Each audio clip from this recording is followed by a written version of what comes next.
Et on parle d'automobile avec la 25e édition de la course de côte de Borromée.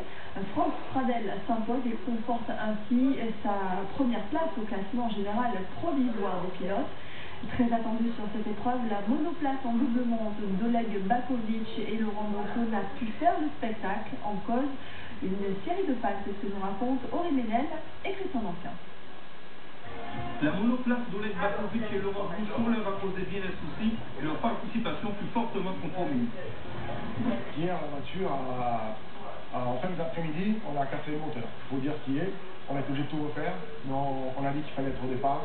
Donc on a fini à 5h30 ce matin. À 8h, on était ici. Et on a fait une première montée d'essai avec une voiture toute refaite. Et on a eu encore un petit souci. On vient de le régler.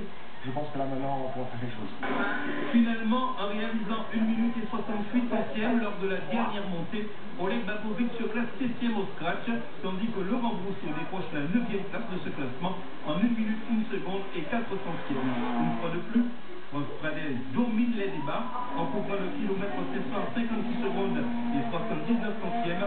Il conforte son leadership au classement général provisoire des pilotes et remporte le trophée de la montagne. Dès la première montée, j'ai fait un bon chrono.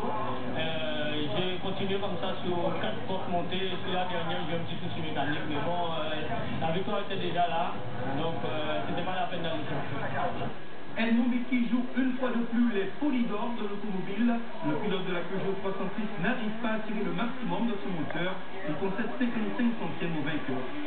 Depuis quelques mois, on a un problème sur la voiture, on a la sangle qui est brûlée, bon, l'essence c'est pas la même, on a la carto à revoir. Je pense que bon, France a bien roulé, depuis Café hier, il a très bien roulé.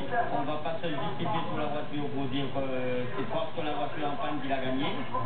Mais bon, on a des choses à revoir sur la voiture et je pense que pour les 2 derniers rallyes, on va essayer d'être présent, de jouer le tout pour avoir un même rallye en gagne.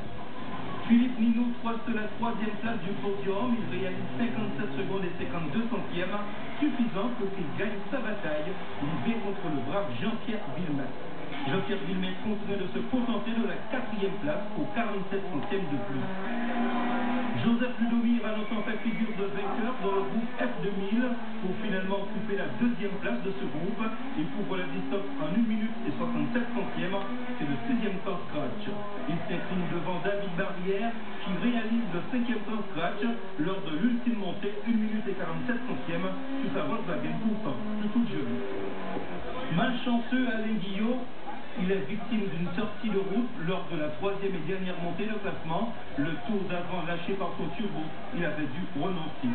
Sa seule première montée lui assure la lanterne de route de l'épreuve.